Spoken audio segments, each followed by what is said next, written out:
Ang paglaki ay isang katangian ng mga bagay na may buhay. Kapag ang isang bata ay tumangging lumaki, ito ay nangangailangan ng pag-aalala. Tulad ng inaasahan ng mga magulang na lalago ang kanilang mga anak, nais ng Diyos na umunlad tayo sa espiritual. Gayunpaman, ang iyong espiritual na buhay ay hindi nakikita, at maaaring hindi mo alam kung ikaw ay lumalaki.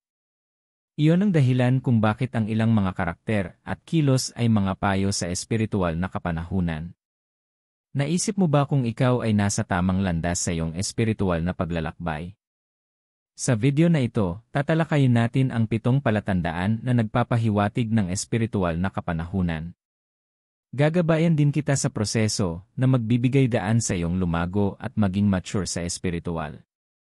Mainam na mag-subscribe sa aming channel sa YouTube kung hindi mo pa ito nagagawa. I-like, I-share, at I-comment ang aming mga video at pagpalain kayo ng Diyos ng sagana. Ang espiritual na kapanahunan ay isang proseso ng paglago na ginagawa kang higit na katulad ni Kristo sa iyong mga saloobin, kilos, at pag-iisip. Ito ay hindi isang beses na kaganapan, ngunit isang panghabang buhay na paglalakbay ng paglago sa pananampalataya, karunungan, at pag-ibig. Binabalangkas ng Biblia ang espiritual na kapanahunan at kung paano magsisikap ang mga mananampalataya para dito. Anong uri ng karakter ang nagpapakita na ang iyong maraming taon ng pagiging Kristiyano ay nagbubunga ng mga resulta? Maaaring hindi mo alam na ang espiritual na kapanahunan ay hindi batay sa edad. Hindi ito tungkol sa kung gaano ka katagal naging Kristiyano o kung gaano ka nakatagal sa ministeryo. Maaari kang nagpapastor sa loob ng 20 taon, ngunit wala pa ring espiritual na gulang. Ito ay dahil ang paglago ay nangyayari sa loob. Ang ginagawa mo ay hindi ang nagpapalaki sa iyo, ngunit ang inilalagay mo sa loob.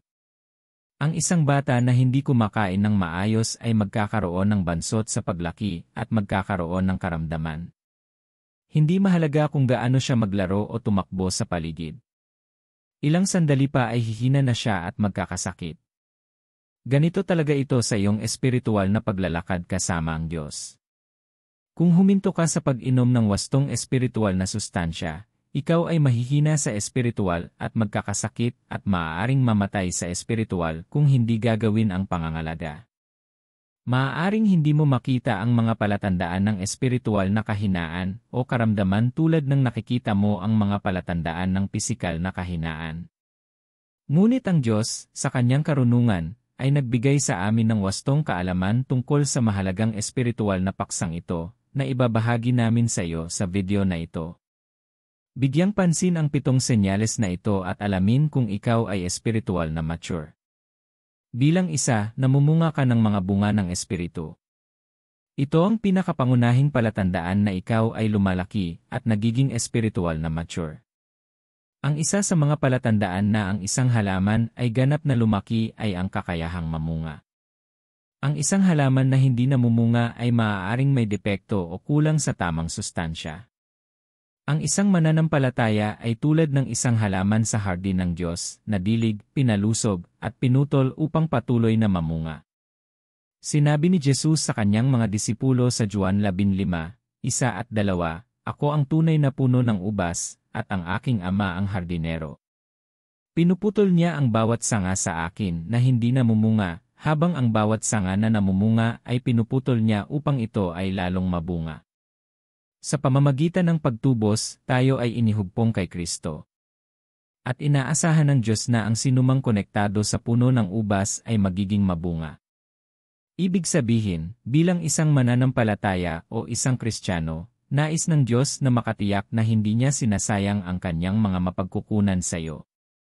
Sinabi na ni Jesus na madidiskonekta ka sa baging kung hindi ka mamumunga. Nangangahulugan ito na ang espiritual na kapanahunan ay hindi isang pagpipilian kundi isang utos. Mayroon ka lamang 2 pagpipilian, maaaring lumaki o maputol.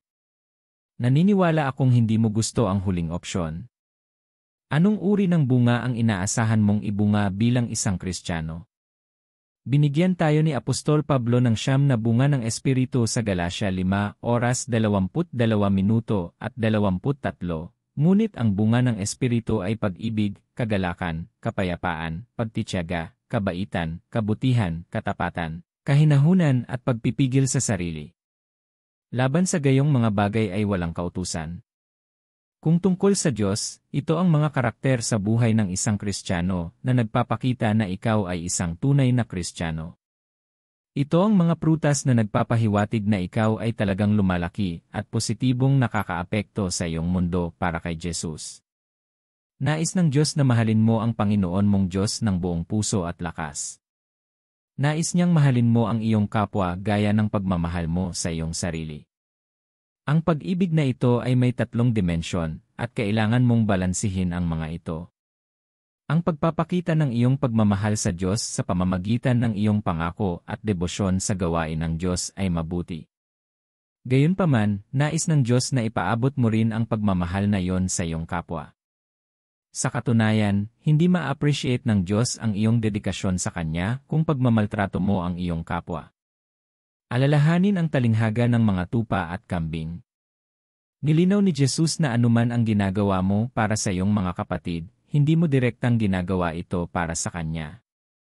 Hindi mo direktang ginagawa ito para sa Diyos kapag pinapakain mo ang nagugutom, binibihisan mo ang hubad, at binibisita mo ang mga may sakit at nasa bilangguan.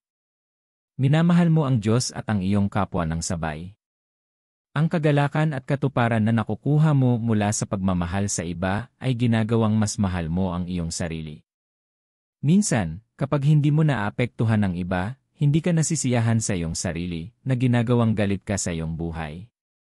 Ngunit kapag mahal mo ang Diyos at ang mga tao, pinakamamahal mo ang iyong sarili. Nagdudulot iyon ng balanse at ginagawa kang espiritual na mature. Ang kapayapaan ay isang hindi matatawaran na bunga ng espiritu na dapat taglayin ng bawat mananampalataya. Ang kawalan ng kapayapaan sa iyong buhay ay nagpapahiwatig ng kawalan ng Diyos sa iyong buhay.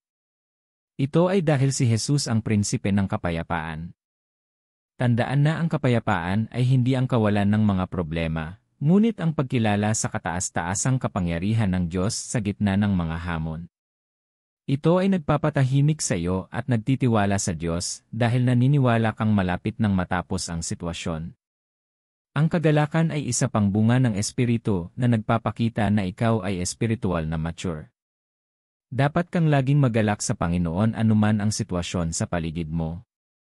Iyon ay isang senyales na lumaki ka ng higit pa sa paghihintay na tumanggap mula sa Diyos. Ngunit naiintindihan mo na ngayon na kahit na hindi ibigay ng Diyos ang gusto mo, magiging masaya ka kahit na ano.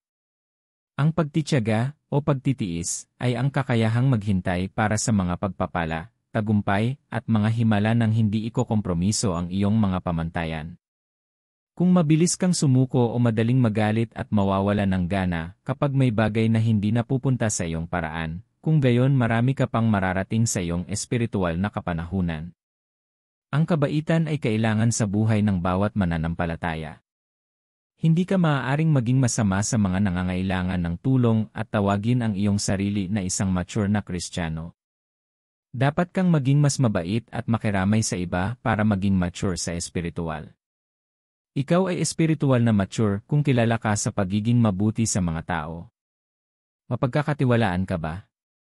Tapat ka ba sa iyong mga pangako at tapat sa iyong mga salita?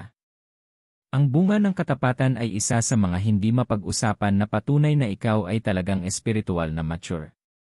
Ang pagiging banayad sa iyong pakikitungo ay hindi lamang patunay ng pisikal na kapanahunan, kundi patunay din ng espiritual na kapanahunan.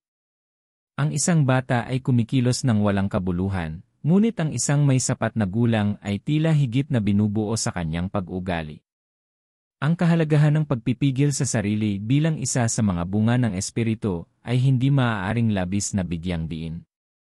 Dapat alam ng isang may gulang na Kristiyano kung paano kontrolin ang kanyang pananalita, init ng ulo, kilos, at pag-iisip.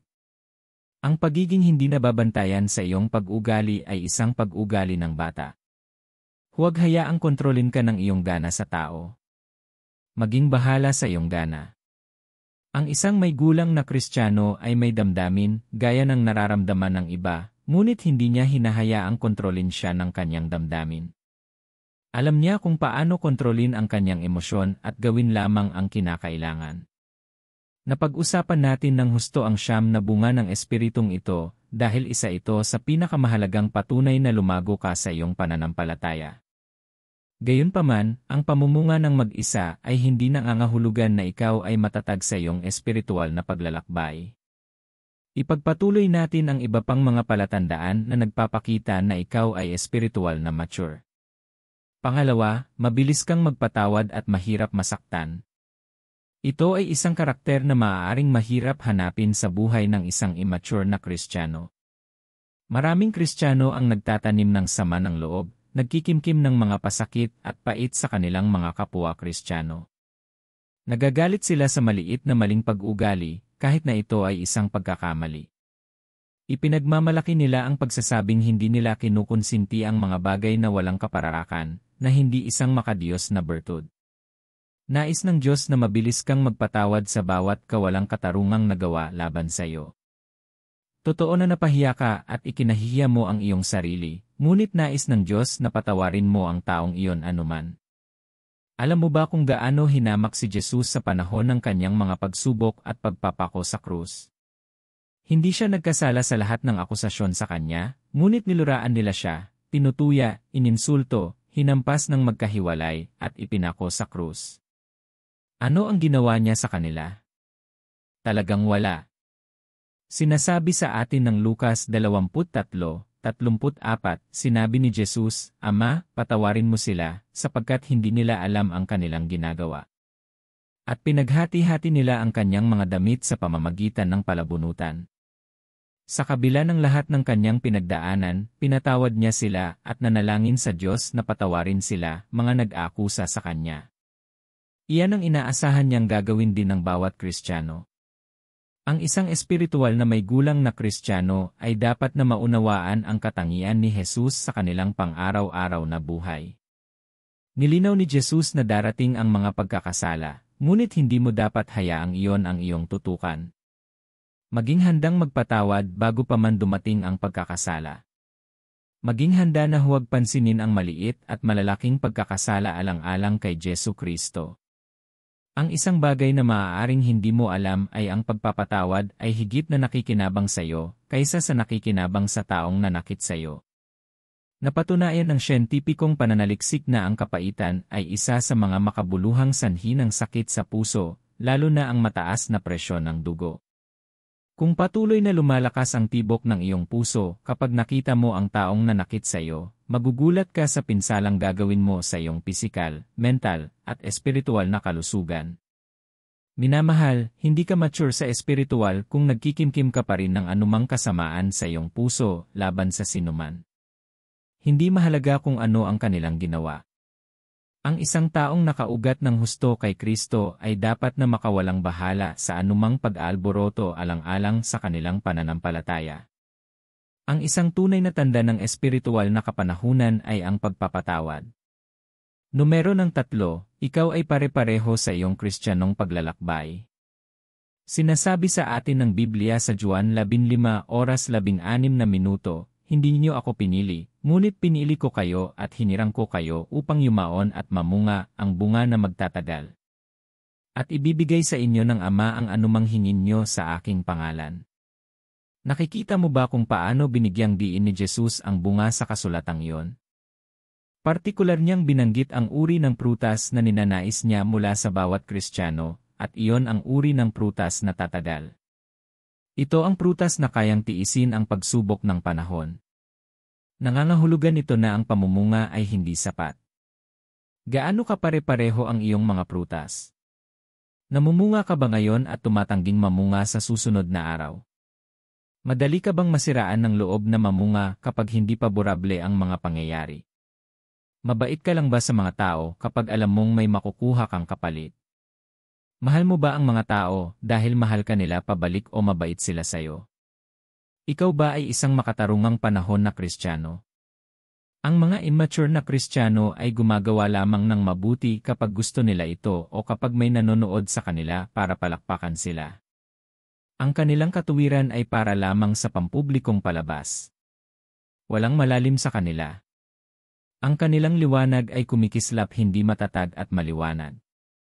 Ang mga may gulang na Kristiyano ay pare-pareho sa kanilang mabubuting gawa. Wala silang magandang araw at masamang araw. Araw-araw ay mabuti para sa kanila. Kahit mahirap ang buhay, mahal pa rin nila ang Diyos at tapat sa Kanya. Kahit na ang Diyos ay tila tahimik, hindi sila naghahanap ng iba pang mga pagpipilian, ngunit patuloy na naghihintay sa Diyos. Sila ay tapat sa Diyos lamang at hindi namumuhay upang pahangain ang sinuman. Pare-pareho sila sa paglilingkod sa Diyos. Numero 4, ikaw ay mapagbigay. Maraming Kristiyano ang nahihirapan pa rin sa pagbibigay. Nagtatalo sila kung bakit sila dapat magbigay at bakit hindi. Ang lahat ng ito ay mga katangian ng immaturity. Ang mga may gulang na Kristiyano ay hindi pinipilit bago sila magbigay. Nasasabik silang mag-ambag sa pananalapi, materyal, at kaalaman sa buhay ng iba. Ipinagpaliban ni Apostol Pablo ang mga taga-Korinto sa 2 mga taga-Korinto 7 na dapat ibigay ng bawat tao ang kanyang ipinasya na ibigay, hindi nang nag-aatubili o napipilitan, sapagkat mahal ng Diyos ang nagbibigay na masaya. Kung patuloy kang nagpupumilit na magbigay o maghintay para sa isang tao na kumbinsihin ka na magbigay, kung gayon ikaw ay bata pa sa iyong espiritual na paglalakbay. Marahil ang iyong dahilan ay hindi sapat. Hindi ka dapat magkaroon ng marami bago ka makapagbigay. Isinalaysay sa Marcos 12:42 ang kwento ng isang may gulang na Kristiyano na tila isang mahirap na balo. Mayroon na lamang siyang 2 tansong barya na natitira sa kanyang pag-aari, habang ang iba ay nagbibigay mula sa kasaganaan ng kung ano ang mayroon sila. Inihulog ng babaeng ito ang lahat ng mayroon siya, ang 2 barya. Pinuri ni Jesus ang kanyang pagkilos ng pagiging di makasarili at pagiging bukas palad. Isa pang lalaki ang dumating upang salubungin si Jesus sa Mateo 11:16. Tinanong niya ito kung ano ang dapat niyang gawin para magkaroon ng buhay na walang hanggan. Sinabi sa kanya ni Jesus na sundin ang lahat ng batas at maging mabuti sa mga tao. Sinabi ng lalaking ito na sinusunod niya ang lahat ng batas mula pa noong bata pa siya. Pagkatapos ay sinabihan siya ni Jesus na ipagbili ang lahat ng kanyang ari-arian at ibigay sa mga dukha. Naging mahirap ito para sa kanya dahil isa siyang mayaman. Ano ang natutunan mo sa kwentong ito? Kahit na sinunod ng lalaki ang lahat ng mga utos at sinasabing perpekto siya sa lahat ng kanyang paraan, nahihirapan pa rin siyang magbigay sa mga hindi gaanong may pribilehiyo, kaya naman hindi siya mature sa espiritual. Maaari kang maging mabuti sa lahat ng iba pang bahagi ng iyong buhay, ngunit kung nahihirapan ka pa ring magbigay, malayo ka sa pagiging isang mature na Kristiyano. Kailangan mong lumaki. Number 5, ikaw ay mapagpakumbaba. Ang bawat may gulang na Kristiyano ay mapagpakumbaba.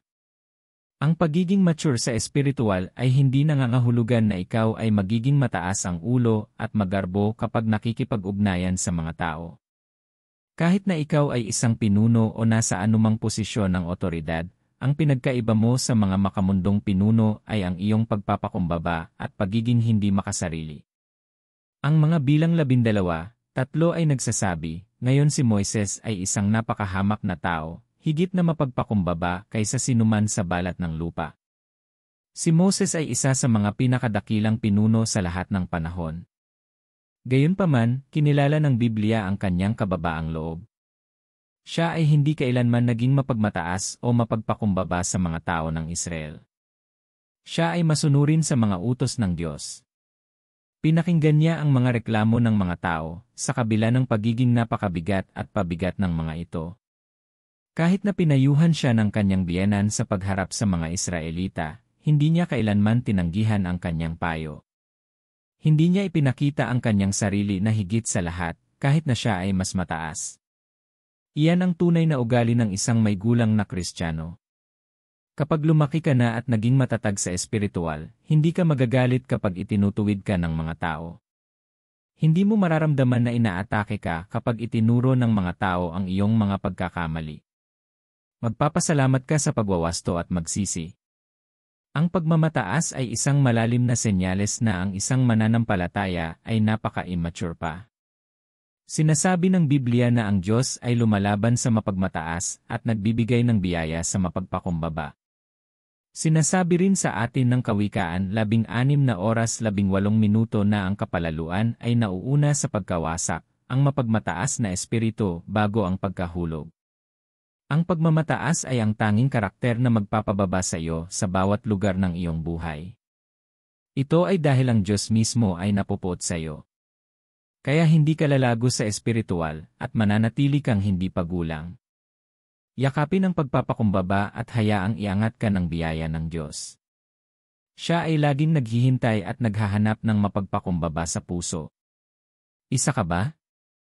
Pag-isipan ito. Bilang 6, ikaw ay marunong makita at puno ng karunungan. Ang pag-unawa ay ang iyong kakayahang makilala ang pagitan ng Espiritu ng Diyos at ng pagpapakita ng mga demonyong espiritu. Malalaman mo kung ang isang tao ay nagsasalita sa pamamagitan ng karunungan ng Diyos o ipinapakita lamang ang kanyang katalinuhan sa intelektual. Nanatili ka sa Diyos ng labis kaya nasanay ka na sa kanyang mga paraan. Kabisado mo ang boses ng Diyos at malalaman mo kung kailan siya nagsasalita at kung kailan sinusubukan lang siyang gayahin ng dyablo. Ang kaalaman ng isang 20 taong gulang na bata tungkol sa kanyang ama ay maaaring hindi katulad ng kaalaman ng isang 5 taong gulang. Kaya't ang isang paraan upang maiiba ang isang may gulang na Kristiyano mula sa isang walang gulang na Kristiyano ay sa pamamagitan ng kanilang antas ng espiritual na pag-unawa at karunungan. Ang isang may gulang na Kristiyano ay hindi walang muwang o estranghero sa mga bagay ng Diyos. Kahit na okay na ang pakiramdam ng iba tungkol sa isang partikular na mangangaral, malalaman ng isang may gulang na Kristiyano kapag may mali. Sinasabi sa atin ng Biblia ang tungkol kay Aquila at Priscilla sa Gawa 18. Pareho silang may gulang na Kristiyano, dinidisiplina at pinalaki ni Apostol Pablo. Nasa templo sila isang araw nang dumating si Apolos na nangangaral. Inilalarawan ng Biblia si Apolos bilang isang edukadong tao na may lubusang kaalaman sa kasulatan. Siya ay tinuruan sa daan ng Panginoon. Siya ay nagsalita ng may gayong sigasig at nagturo tungkol kay Jesus ng tumpak. Gayunpaman, ang bautismo lamang ni Juan ang alam niya. Ang sinumang nakakita kay Apolos ay maaaring isipin na siya ay espiritual na mature dahil sa kanyang mga pananalita. Ngunit alam ni na Aquila at Priscilla na marami siyang dapat matutunan. Hindi siya kasing lalim ng ipinakikita niya sa sarili niya. Siya ay masigasig tungkol sa mga bagay ng Diyos, ngunit walang kaalaman. Hindi katakatakang sinasabi ng Biblia sa Kawikaan 19:2 na hindi mabuti ang magkaroon ng kasigasigan ng walang kaalaman, ni ang nagmamadali at lumihis sa daan. Muntik nang makaligtaan si Apolos dahil masigasig lamang siya at walang tamang kaalaman. Ngunit salamat sa Diyos para kay Aquila at Priscilla. Sa mga Gawa 18:26, sinasabi ng Biblia na nagsimula siyang magsalita ng buong tapang sa sinagoga. Nang marinig siya ni na Priscilla at Aquila, inanyayahan nila siya sa kanilang tahanan at ipinaliwanag sa kanya ang daan ng Diyos ng higit na sapat. Dahil sa karunungan at kaunawaan ni na Aquila at Priscilla, naituwid nila si Apolos sa pamamagitan ng pagpapaliwanag sa daan ng Diyos ng mas wasto. Iyan ang tunay na katangian ng isang may gulang na Kristiyano. Ang kanilang karanasan sa kaalaman ng Diyos ay tumutulong sa kanila na matuklasan ang mga pagkakamali at maituwid ang mga ito ng may pagmamahal. Hindi pinahiya ni Aquila at Priscilla si Apolos dahil sa kanyang limitadong kaalaman. Magalang nilang inimbitahan siya sa kanilang bahay bago nila sinabi sa kanya ang kailangan nilang sabihin sa kanya. Ito ay upang matiyak ang kapayapaan at pagkakaunawaan sa pagitan ng dalawang partido. Isa pa, gusto nilang pigilan ang kanyang reputasyon na pakialaman. Ang kanyang mga tagasunod ay maaaring huminto sa pakikinig sa kanya kapag nalaman nilang wala siyang daanong alam. Ito ang mga dahilan kung bakit dapat siya nitong dinala sa kanilang bahay. Ang gayong karunungan ay matatagpuan lamang sa buhay ng isang taong may edad na sa espiritual. Sina Aquila at Priscilla ay mga simbolo ng maunawain at matatalinong Kristiyano. Ang kanilang saloobin kay Apolos ay nagpapakita na sila ay lumago sa kanilang pananampalataya. Ikaw ay mature sa espiritual kung ikaw ay marunong makita at espiritual tulad nila. Ngayon, lumipat tayo sa huling tanda ng espiritual na kapanahunan. Bilang 7, hindi ka nasisiyahan sa iyong espiritual na paglago. Dito papasok ang twist. Walang taong espiritual na may sapat na gulang ang mararamdaman na dumating na sila. Gaano man sila kalapit sa Diyos, gusto nilang mas mapalapit. Kahit gaano pa kaperpekto ang kanilang karakter, gusto nila na mas maganda ito kaysa doon. Patuloy silang nagsusumikap para sa higit na paglago, kahit na tila nakarating na sila. Ipinahayag ni Apostol Pablo sa Filipos 3:14 15, nagpapatuloy ako sa layunin upang matamo ang gantimpala na kung saan tinawag ako ng Diyos sa langit kay Kristo Jesus. Lahat tayo na may sapat na gulang ay dapat magkaroon ng gayong pananaw sa mga bagay. Ang mga mata ni Apostol Pablo ay nakatuon pa rin sa gantimpala ng kanyang makalangit na tawag. Sa kabila ng kanyang paglago at maturity sa pananampalataya, ibig sabihin hanggang sa makarating siya sa langit, hindi niya itinuturing ang kanyang sarili na perpekto at mature sa pananampalataya. Gusto niyang magpatuloy sa pagpindot hanggang sa matanggap niya ang panghuling premyo. Hinihikayat din niya ang mga may gulang na mananampalataya na gamitin ang pag-isip na ito. Yaong mga nakarating na sa isang tiyak na yugto ng kanilang espiritual na paglago ay hindi dapat magpahinga o mawalan ng bantay. Dapat silang magpatuloy sa pagtulak hanggang sa matanggap nila ang panghuling premyo. Kaya kung sa tingin mo ay matatag kang nakatayo, mag-ingat na huwag mahulog. Minamahal, inaasahan kong napaliwanagan ka ng 7 palatandaang ito tungkol sa kung ano ang ibig sabihin ng pagiging mature sa espiritual. Binabati kita kung mayroon kang alinman sa mga palatandaang ito. Tandaan na hanggat nasa earth ka pa, dapat kang magpatuloy sa pag-aaral at paglago hanggang sa matanggap mo ang panghuling premyo. Huwag isuko ang iyong sarili kung hindi mo pa ipinapakita ang mga palatandaang ito. Ang magandang bagay ay maaari kang maging espiritual na mature kung sisimulan mong pakainin ang iyong sarili ng mga tamang sustansya. Kaya nga ipapakita ko sa inyo ang 3 mahahalagang paraan para umunlad sa espiritual. Kung nakatuon ka sa mga prinsipyong ito, magugulat ka sa uri ng paglago na mabilis mong mararanasan. Ang una at pinakamahalagang paraan para umunlad sa espiritual ay sa pamamagitan ng pag-aaral ng Biblia. Sinasabi ng 1 Pedro 2:2, bilang mga bagong silang nasanggol, hangarin nyo ang dalisay na gatas ng salita, upang kayo'y lumago sa pamamagitan nito. Tulad ng isang bata na umaasa sa gatas upang lumaki, ang bawat anak ng Diyos ay nangangailangan ng salita ng Diyos upang lumago sa tangkad at espiritual na kapanahunan. Ang Biblia ang iyong espiritual na manual. Binubuo nito ang iyong pananampalataya sa Diyos at tinutulungan kang maging mas malapit sa Diyos. Si Jesus, habang tinutukso ng dyablo, ay nagpahayag na ang tao ay hindi mabubuhay sa tinapay lamang, kundi sa bawat salita na lumalabas sa bibig ng Diyos.